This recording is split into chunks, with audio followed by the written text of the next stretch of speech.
વાર્તા સાંભળવી છે? વાર્તાનું નામ છે સમડીમાં. એક હતા જેઠાલાલ. એને એક હાથે ગુંગળું થયું. જેઠાલાલ રોજ વૈદ પાસે જાય, દવા દારૂ કરે, પણ ગુંગળું મટે નહીં. એકવાર જેઠાલાલ વૈદ પાસે જતા હતા. ત્યાં રસ્તામાં એક સમડી સામે મળી.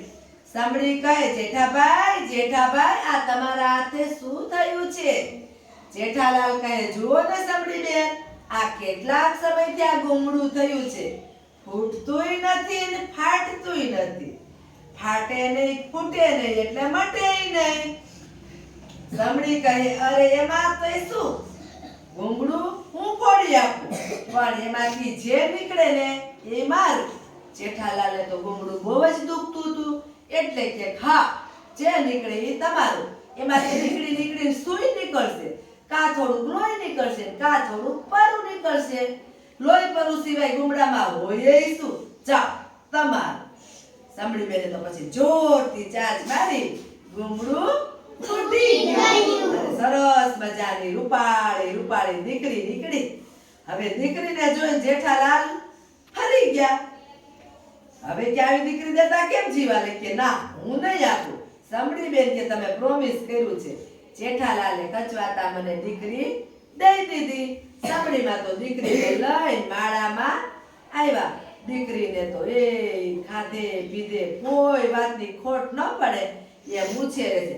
સારું સારું ખાવાનું આપે, નીત નવા કપડા આપે. સમડી બેન પાણી માંગે ને દૂધ મળે. સમડી બેન તો પાણી માંગે ને દૂધ આપે. અને એનું નામ એને શું પાડ્યું? ચૂટકી.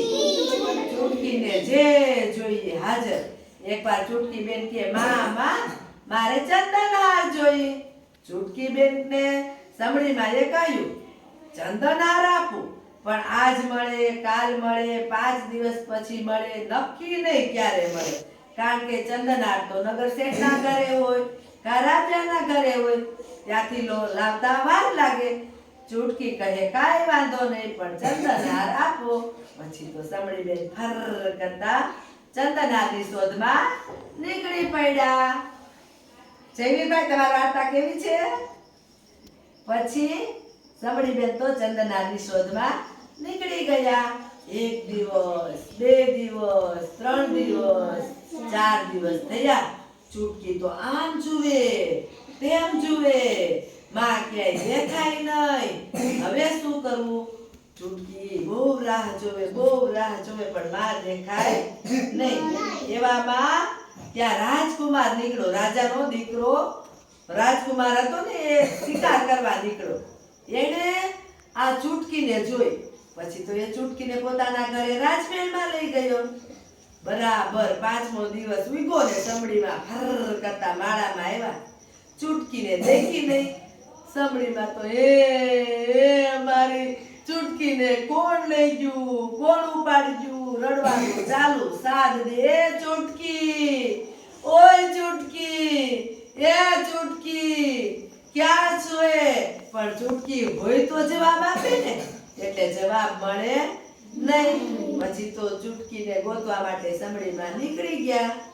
જે ગામે ગામ ફરતા જાય, જે છાપરું આવે એના ઉપર બેસે.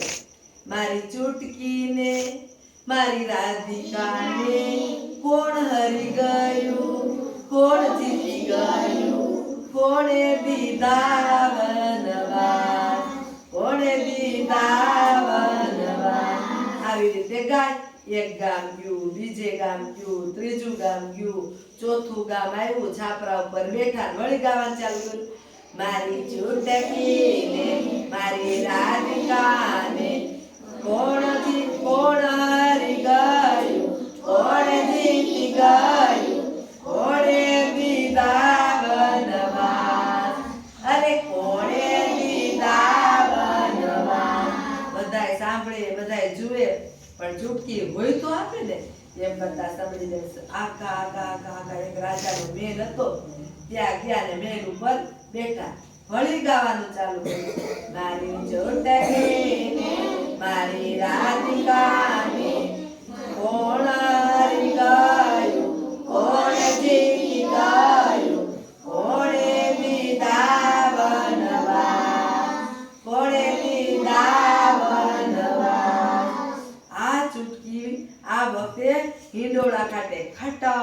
ખટક ખટક હિચકતી હતી અને ચૂટકીના કાને આ અવાજ પડ્યો. ચૂટકી કહે, આ તો મારી માનો અવાજ છે. દાસી કહે, માં નથી, એ તો સમડી છે. છાપરે બેઠી છે રાજાના ગઢને કાંગરે. સમડી છે, માં નથી. તો કે એને લઈ આવો. તો બધા એને ઉપાડી લઈ આવ્યા. તો સમડીને જોઈ અને ચૂટકી રાજીના રેડ ને ચૂટકીને જોઈને સમડીમાં રાજીના રેડ બંને ભેટી પડ્યા. પછી તો ચૂટકીએ સમડીમાને મહેલમાં રાખી લીધા. પછી તો બંને ખાય છે, પીવે છે અને લીલા લેર કરે છે. ઓખલામાં ગોટી મારી વાર્તા ગલાસ ઉપર ગલ્લાસ મારી વાર્તા ખાધું પીધું ને